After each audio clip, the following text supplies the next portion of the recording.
Howdy there, this is Bo Steed, and what I was thinking of doing here is dubbing over my current personal best video for the easy mode run, and kind of let y'all know what it is that makes this different from the normal mode. So the main thing is that we start off with two items here. One of them is the jet skates, which of course lets you go fast, which is nice. And the other is the maximum buster, which maxes out all stats for the buster. So that's pretty much the only item that we will need as far as offensive output is concerned. So for the most part, the difference here in the beginning dungeon is just that we've got skates, so it goes a little bit faster. And we can, do things like shooting those shield generators from the door instead of having to go all the way and kick them down. And this boss is a little bit different. You hold the square button and up, and he just dies. So, makes that a little bit easier as well. So, skip a couple cutscenes here. And the next thing that we're going to end up doing is what we call the mine skip.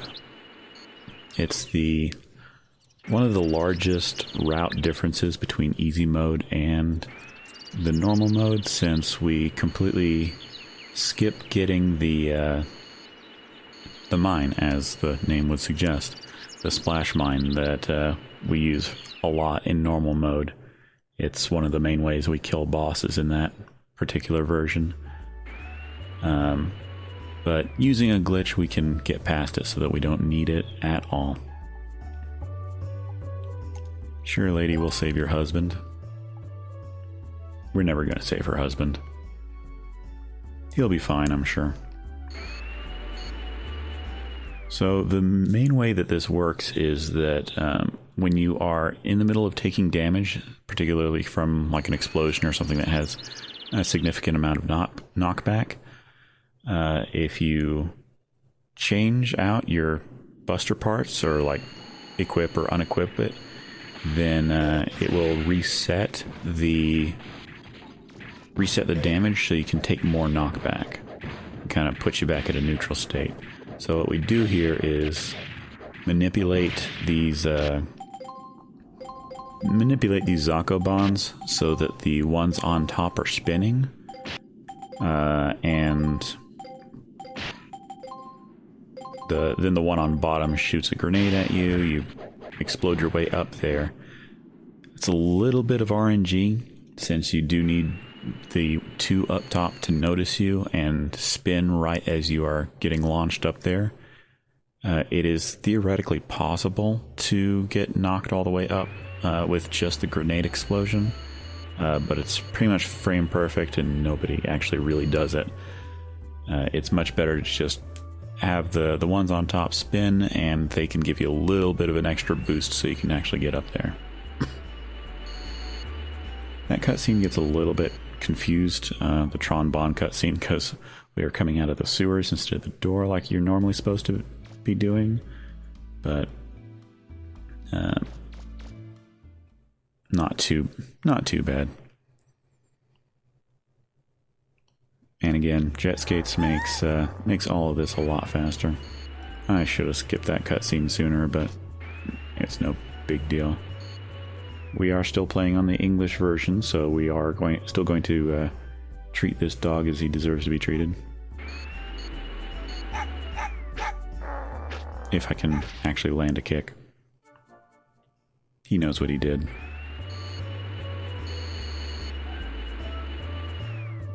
Alright, and so there are a couple of differences in the boss fights here as far as how these differ in the easy mode. Mostly just that we've got a buster that is far more powerful than you normally should. So as soon as we get by roll here, normally you'd kind of do most of this with the splash mines, but for this, just hold R1 right and square. You'll hit the blue one every time. And then it's usually best to try and collect what the blue guy drops, just so that you've got a little bit of extra health, but the money isn't important. We, in the easy mode version, then there's absolutely no use of money, no use of data. If you're doing things right, pretty much have everything you need from the start. Although some of the later bosses are actually a little bit more difficult, just because you don't have, like, the grand grenades for ridiculous damage. Some of the RNG with City Hall is kind of negated in easy mode. There is a little bit of a change on whether the yellow guy, the yellow flyer there, decides that he wants to come towards you, or if he wants to fly back to the other side of the city. He can decide either way, and it's faster if he comes towards you.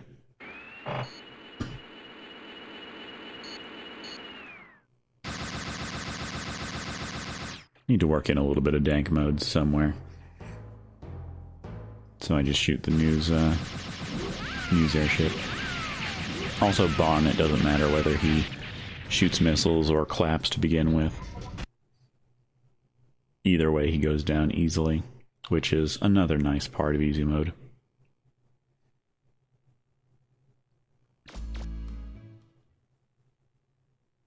Okay, and from here, the next fight up will be Marl Wolf.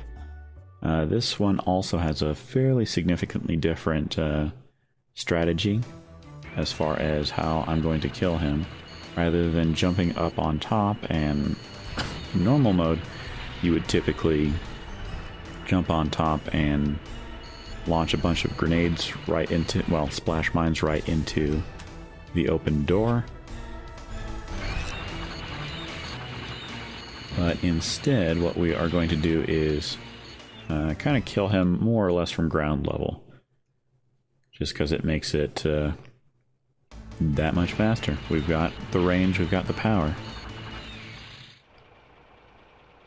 So we can one cycle him without ever getting on top.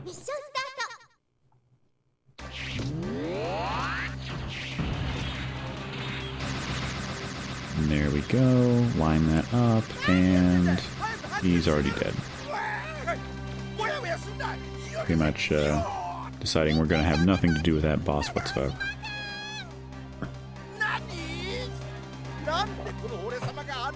I am become wall.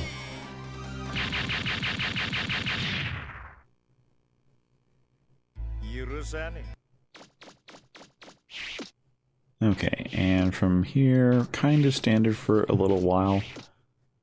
Again, since we don't need to worry about money routing, then we don't kill any nests or anything like that in the Carden Forest ruins. But that's coming up in a bit.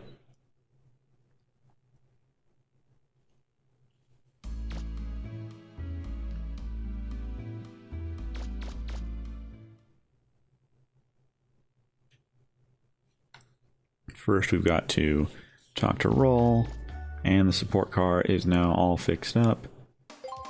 Even though she never told us that she was going to do that, and we never actually got the key for the support car since we never saved the junk shop lady's husband.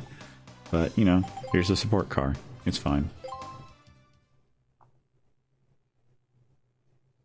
Luckily, this is one of the things that the game doesn't actually care about. There's no, like, no flag that is in the code on whether you saved the husband or not. The game continues as normal. I'm actually not sure if you go back to those ruins whether he's still there or not. Also, we did work this clip into the normal mode route. However, it has always existed in the easy mode route. We've known about it forever and been able to use it easily because the jet skates make it a lot easier. So just whoop, through the wall. And I had a little bit of trouble landing, but eventually I got through and didn't cost me too much time. I would have liked to have landed right away and started skating, but whatever.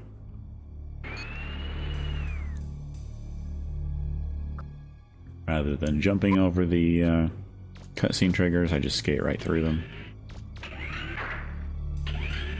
Alright, and then as I mentioned, none of the nests, we don't need to worry about money. There is absolutely no use for it, unless you decided that you wanted to, like, buy a canteen or something. But I don't care. I'm too man mode for canteens.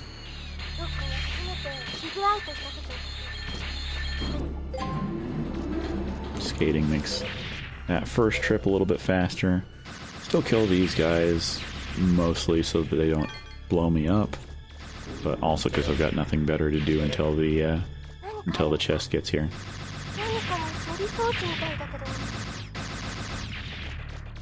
And pick up my lucky 300 zenny, even though again, doesn't matter.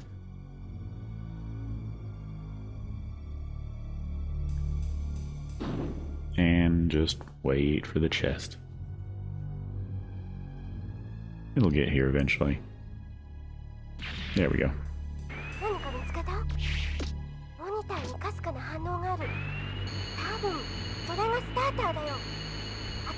And still have to do a little bit of jumping here.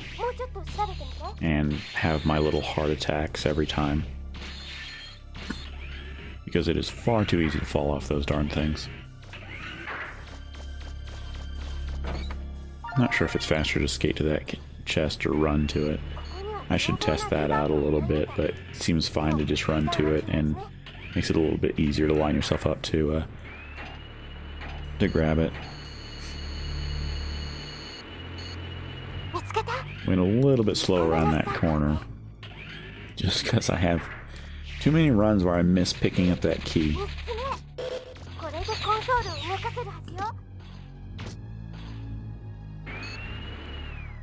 And that's the ruins pretty much done. All heart attacks have been had. And now I just need to collect a yellow refractor so we can fix a boat. And skip the jump spring skip, because we don't need it. We need it even less in this version since there's no money routing and there's... if I had gotten the clip correctly, then you might have seen that the chest that one of the two parts of the jet skates would normally be in is actually already open. So not only does it give you the jet skates immediately, it also empties the chest that the jet skates would be in. The other one being in Lake June, whatever it is.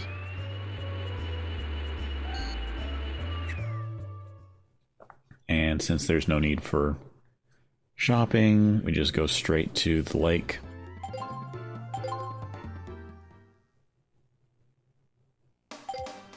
Sadly, there's not much that we can do to speed up the lake. Of course, the maximum buster does make it a lot faster to kill things, so that makes it a little bit nicer. Got all the range and all the power you could ever need.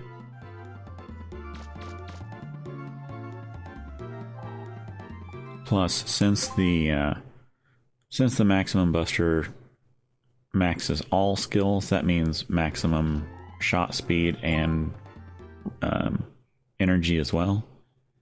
And the energy means that you've just pretty much got full auto. If you couldn't tell already, there's no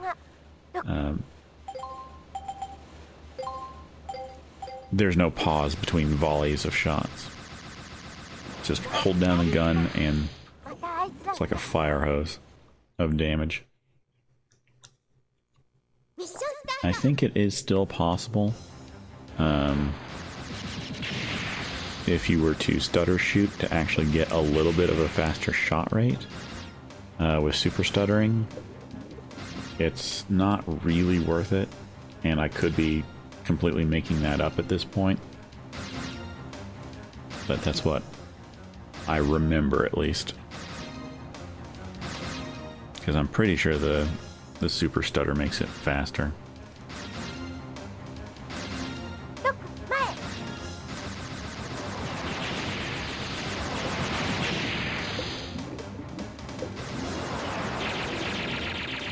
In any case, as I mentioned, there's not a lot you can do to speed this up. It's still going to take several minutes to actually get to the end of this.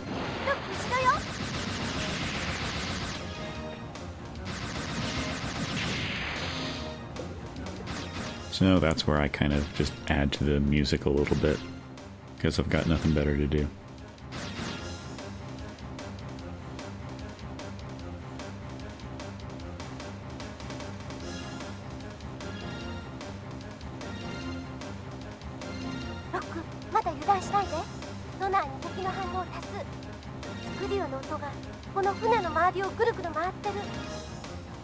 Poor roll. Has no idea how sonar works. Also, the sonar has no idea how sonar works, because I guess she's seeing what she's seeing. So the fact that it shouldn't work that way is kind of irrelevant, because it's working.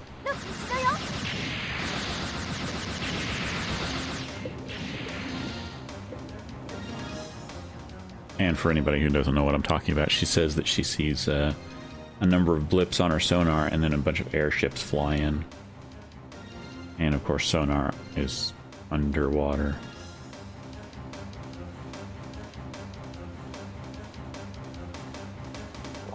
Yeah.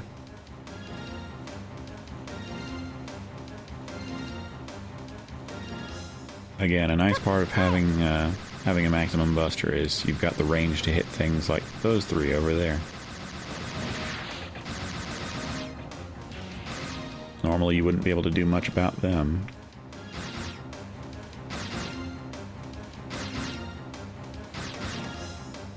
But having the maximum buster lets you get pretty much everybody.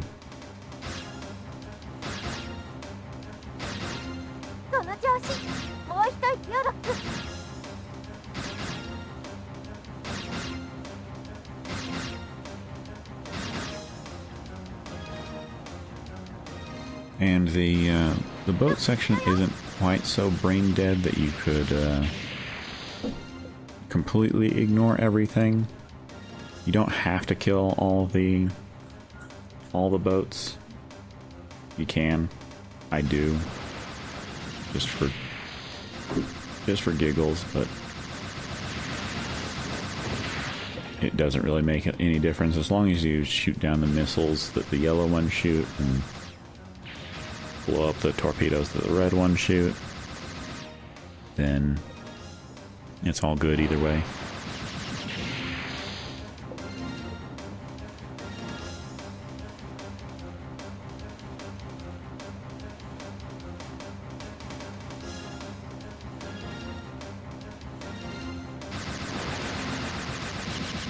And that's the last ship.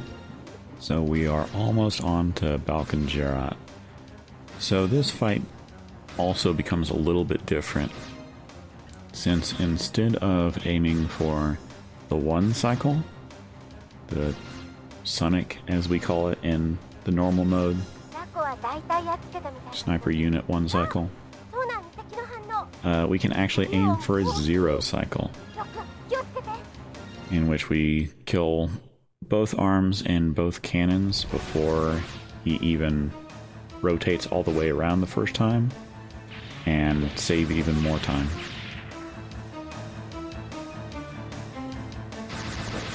We'll see that in just a second.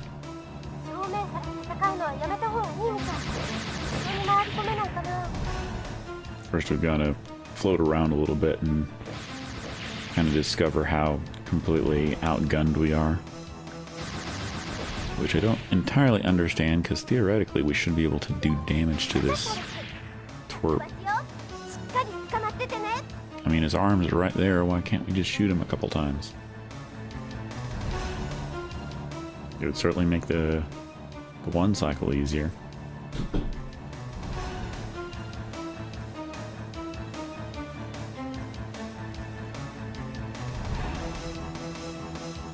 So after a couple volleys of missiles, I'm going to go ahead and work on lining up the zero cycle here.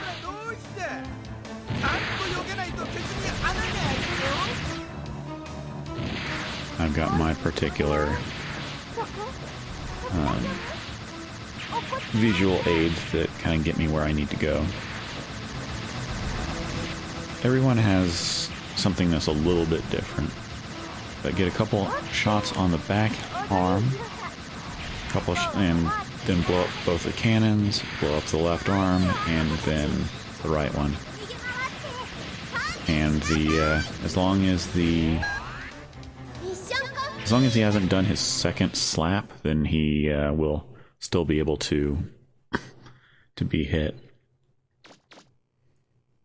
He'll kind of expose that crystal thing on the back that can be broken. Once he's pretty much facing straight towards you, then he goes in. That cannon on the back can only appear when he is completely facing away from you, like when it's completely invisible. So you kind of have to break all of his weapons before he turns far enough. But anyway, we are on to Lake Jun. Jyuun, you pronounce it. And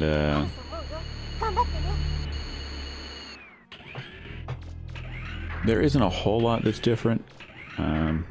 Again, we do have the jet skates, so that's still a little bit earlier.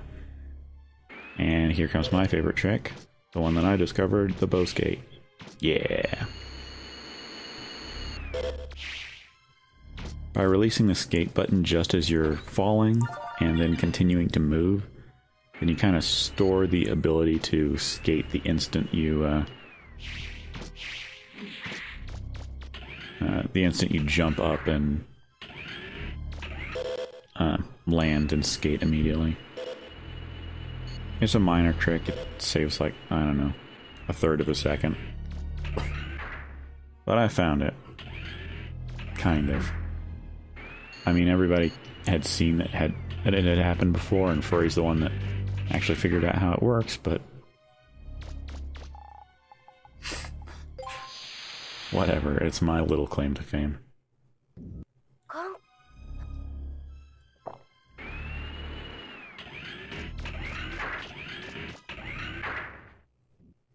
Dorito also becomes a little bit different, slightly, just because you've got this garden hose of damage.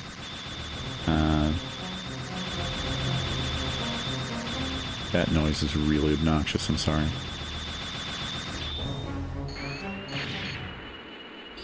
You can still kind of walk around him and get closer to the door while damaging him. I like to stand just close to the door and skate to the far end once it's done. It works out to be about the same time save either way. You can't open the door until Roll starts talking.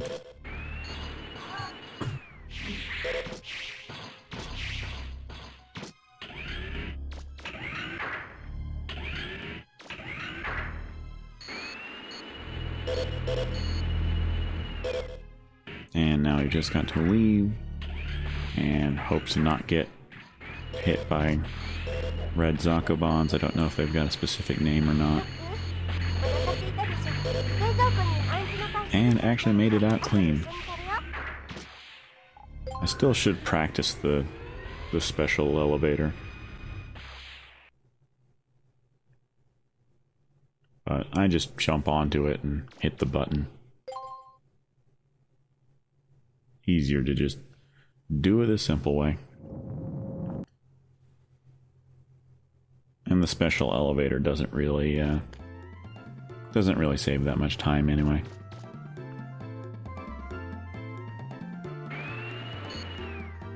Alright, so we run back, talk to Roll. She's all excited because now we've got a red refractor. So let's go fix the flutter.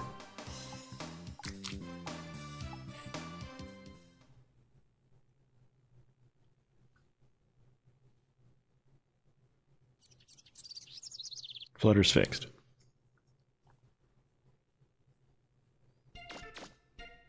We still do need the Grand Grenade. Unfortunately, it's... we need some sort of high-powered explosive to break open the route to the dog bosses. So still fastest to just get the Grand Grenade. The Powered Buster and Active Busters do work, as well as a couple others, I'm sure. But the Grand Grenade is the fastest. It's just right there. And other than that, we don't really need any of the special weapons.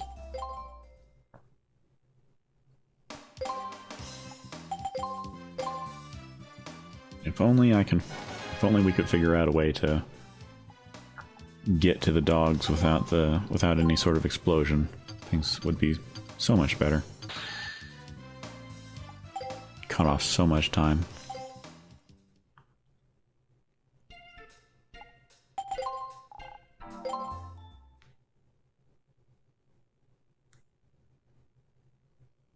Okay, and on to Closer Ruins. One of the first things that I'll do when I get there, once I've got a little bit of free movement, is since we skipped the splash mine, Mega Man actually starts off with the kick equipped. So I just need to activate the Grand Grenades, even though I'm wearing them now. There we go. Now I've got the Grand Grenades set up, so I can actually throw them instead of trying to kick at a panel. Man, if we could kick that panel open, it would be nice as well. The mighty boot.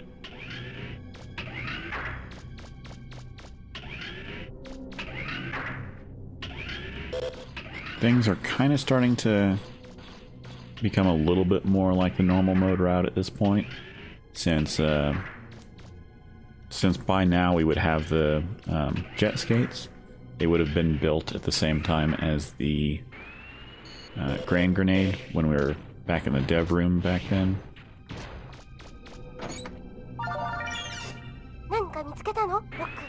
So the routing becomes the same, but there's still a few more differences between this and normal.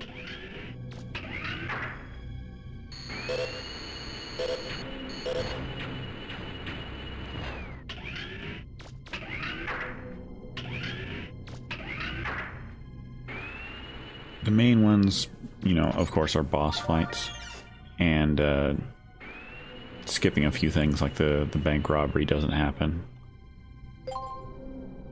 Well, maybe it does. We just don't have any part in stopping or aiding it.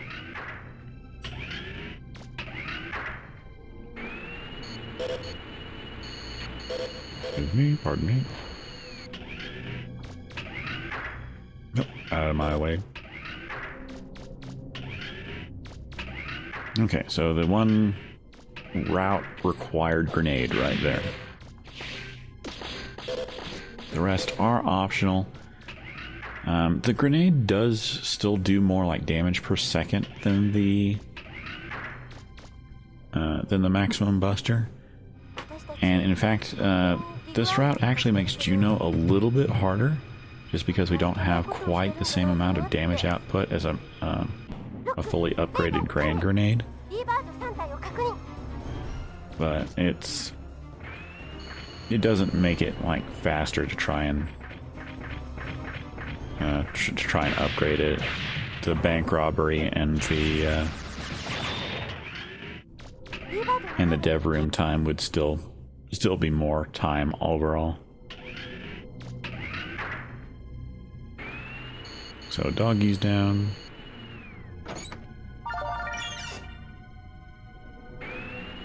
Rest in peace, puppers. There's still a few more of them in the main gate, but we're not really going to see much of them. It's kind of weird because I think the three in the main gate share the same like health system with the three that are here. Something like that. It's weird. I don't remember the specifics. Which probably means I should shut my mouth.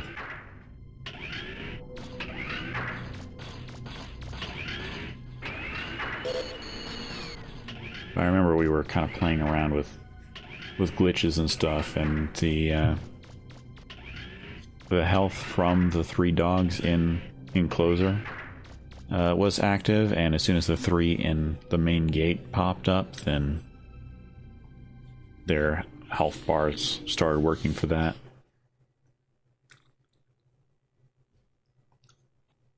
I'm probably not making a whole lot of sense. I'll move on. So we've got the main gate open now, which means that we're getting close to the end of the run. As you can tell, there's only, like, you know,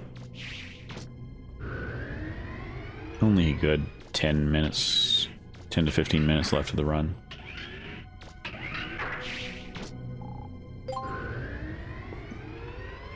Which is nice. I like this particular route just because it's so much faster.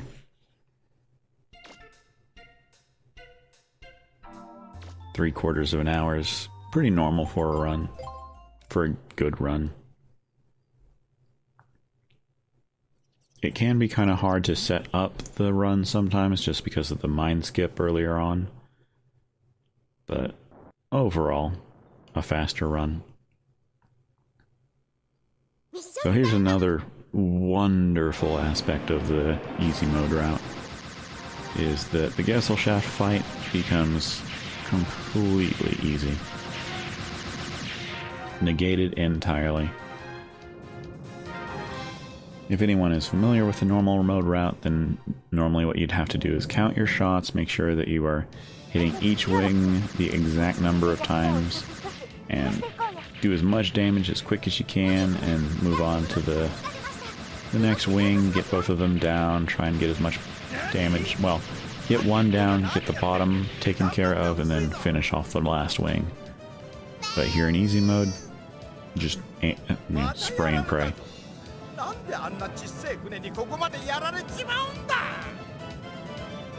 And here's where I use a grenade, just like I said, for a little bit of an extra DPS boost. Since I have them, might as well.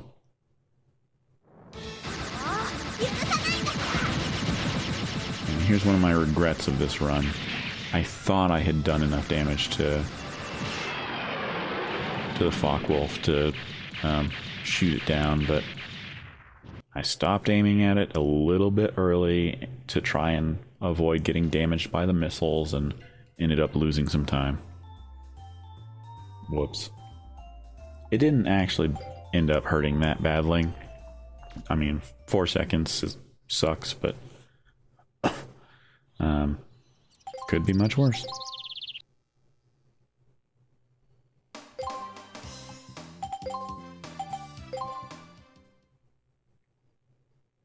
Okay, so off we go to the main gate.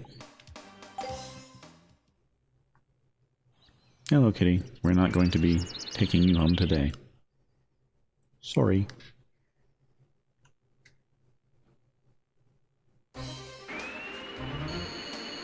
A little bit of a warning if you get dizzy easily.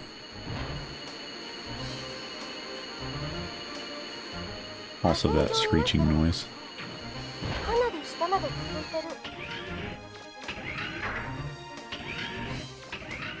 I'm not entirely certain why they decided that was a good idea, but they did. Okay, so now the sub-cities are open. Sub-cities are my bane. As I recall, I did fairly well with them this time. Still room for improvement.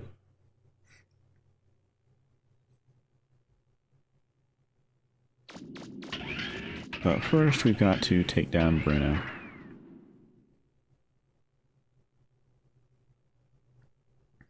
I mean, check in on the bonds. Yeah, hooray, the bonds are alright. They didn't end up dying in that fire explosion after all.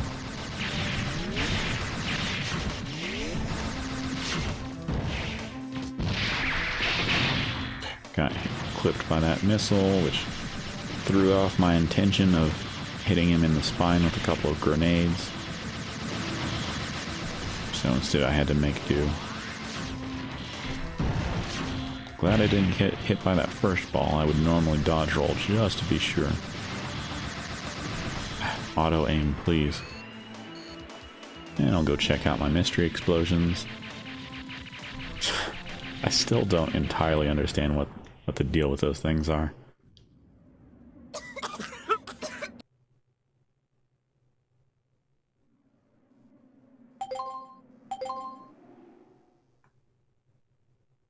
Some XY coordinates shenanigans of some sort.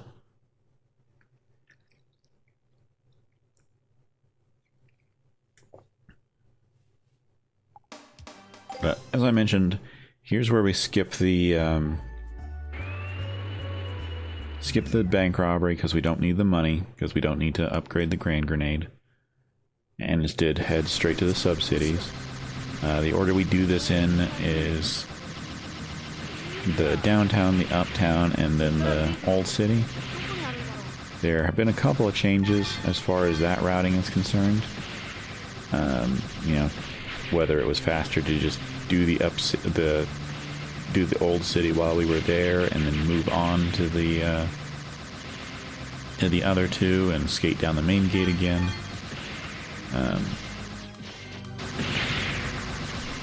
But we figured out that it's slower to go back into the main entrance of the main gate to and skate all the way back down the spiral again than it is to just change the route of the sub-cities.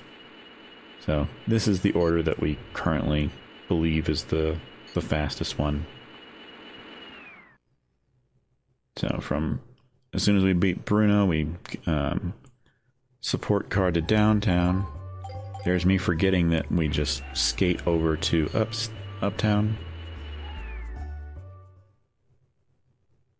Because the support car is all the way up at the top, and that would be slow. Much faster to just skate there.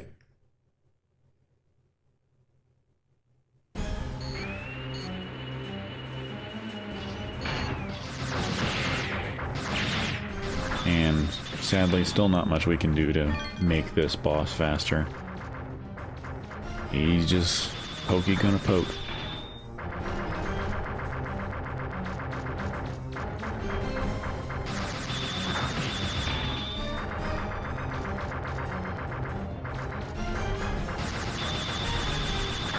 I could, of course, keep the gun held down the entire time, but I don't want to submit anybody to that.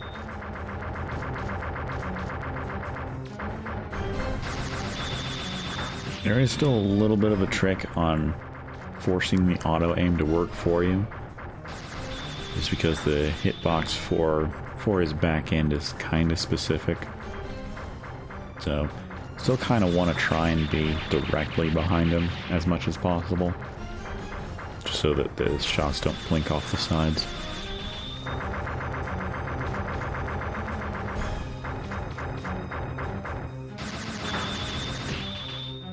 And I am shooting a little bit more than is probably necessary, but I want to make sure to be doing as much damage as possible from the first frame that's available. I've seen him die before completing this turn before. I'm not sure why this time he went all the way around, whether there was some spot that I missed a cycle or something. But either way, he's done now.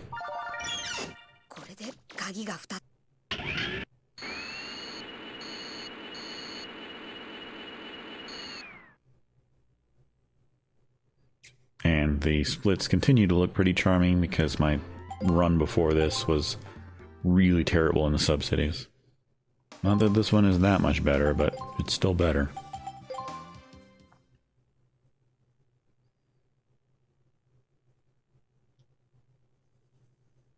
Like that first sub-city definitely could be improved. But there's a lot of RNG involved in that one, and kind of try and adapt to what you see as quick as you can.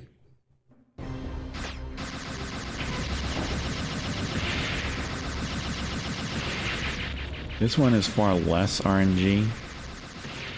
That pink one can kind of figure out whatever he wants to do.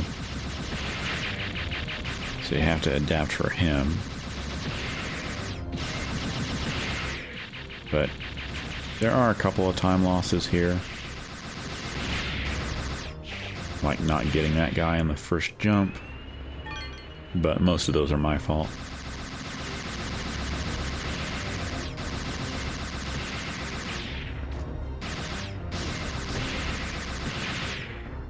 And then whatever that was. And whatever that was.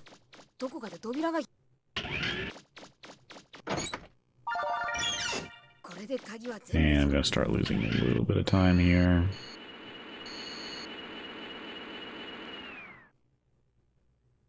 Oof. So yeah, you can see there's plenty of time that I could save by doing that just a little bit better.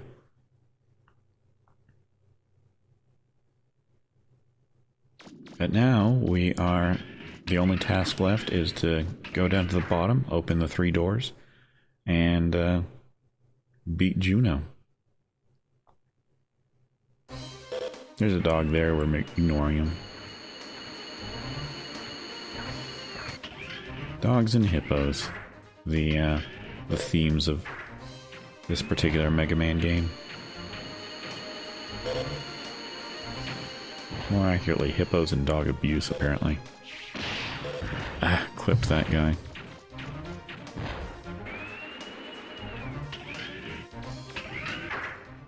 I think I was angled a little bit poorly to get over him, and just jumped a little bit early. Can save a little bit of time if I do that jump correctly next time. And I don't know why I jumped. I think I was trying to skip a text box, which doesn't exist. But it actually meant that I jumped over the cutscene trigger and had to wait to land before it would start. Oops. I have a habit of jumping in weird places. I just get so jumpy. So nervous.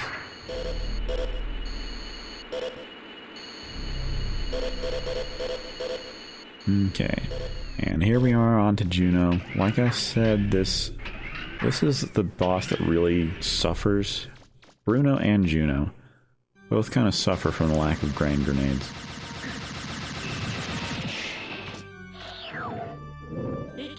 Bruno kind of less so, since we wouldn't have upgraded grand grenades anyway. But this fight does end up taking a little bit longer, just because our damage output isn't quite as great as it could be. There, I'm taking a little bit of damage because I was trying to burn him down, but it wasn't really working out in my favor. So, going into Juno 2 with a red bar is nerve-wracking, to say the least, especially when you're, minus 19. But, I just... I said, let's deal with it as we go. So, here's probably... The Juno fight could have gone better. For sure. He did a lot of jumping. So next time I PB, it'll probably be because of subsidies being optimized and Juno, and if I could get the mind skip a little bit faster. But anyway, he is dead. I'm just about to talk to Roll in a second and complete this run. So in any case, do appreciate anybody who's taken their time to watch this little video. That is my PB. That is the easy mode route. Certainly hope you enjoyed, and hope to see you around. I'll go ahead and end things there and just let the rest of the cutscene play out on its own.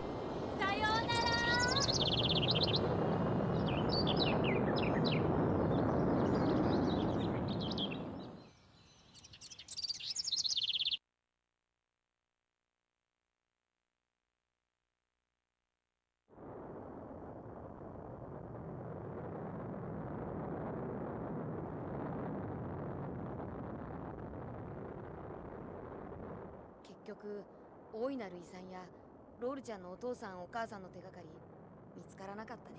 仕方ないよ。今回この島に寄ったのは事故のせいだったんだもの。でもよかったじゃない、人助けができて。うん。ねえロック、地下で何かあったの？うん、ちょっと。でも心配しないで。何があったかわからないけど私どんなことがあってもロックの味方だから。ロールちゃん。ロック、ロール、外を見てみ。島の方じゃ。ロック？うん。どうロック？あ、ロールちゃん、ちょい左。うん。島のみんな見送りに来てくれたんだ。バイバイ。ご覧ください。島を救った小さな英雄たちが新たな冒険に旅立とうとしています。彼らの旅の無事を願って彼らを見送ろうではありませんか。おーいみんな。いい人たちだったね。またあんな人たちに出会えたらいいねうん。さあ次の冒険に出発よ。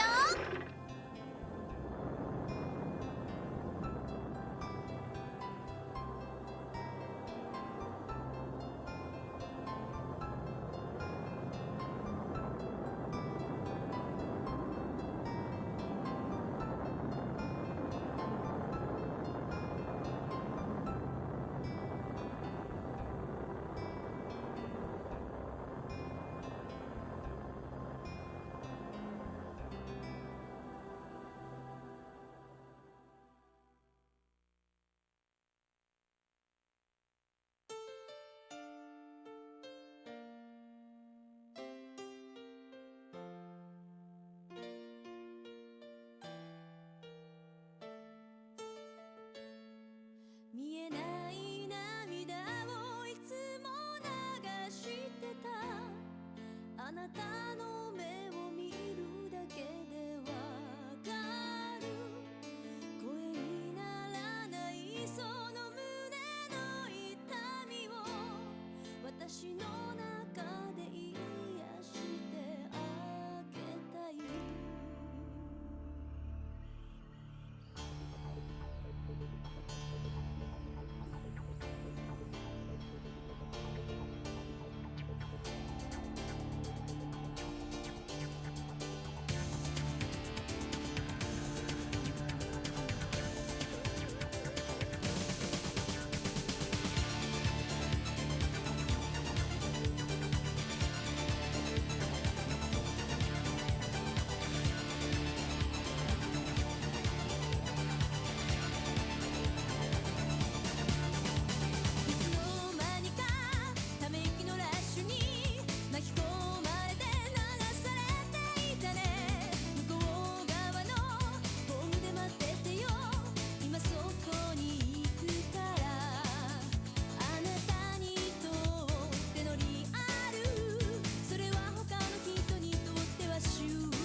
深い悲しみがあるなら空の彼方に逃がしてしまえばいい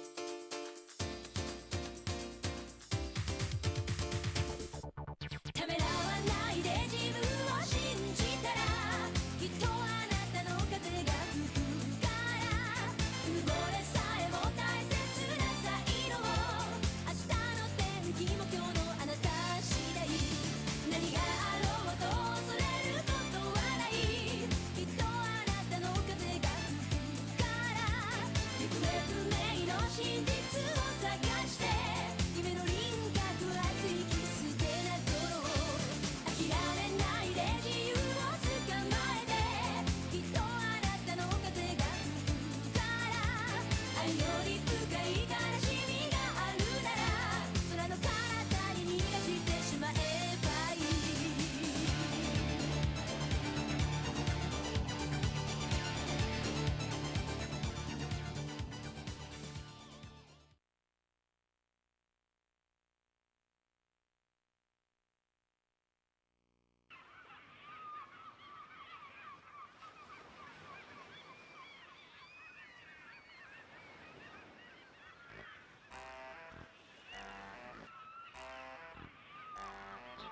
ああ、あんなところのんきに飛びやがって。おいトロン、もっとスピードは出ねえのか？仕方ありませんわ。あの子に壊されたメカの部品を寄せ集めてこの子たちに作らせたんですもの。褒めて褒めてま、次の島に着くまでの我慢だな。こいつさえ売れば今までの損失なんか目じゃねえ。一生遊んで暮らせるぜ。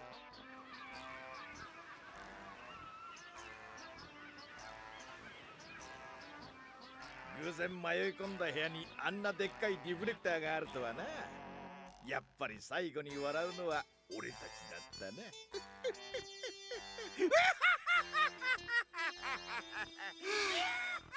無事に次の島にたどり着けたらだけどね。まあお兄様らしくっていいか。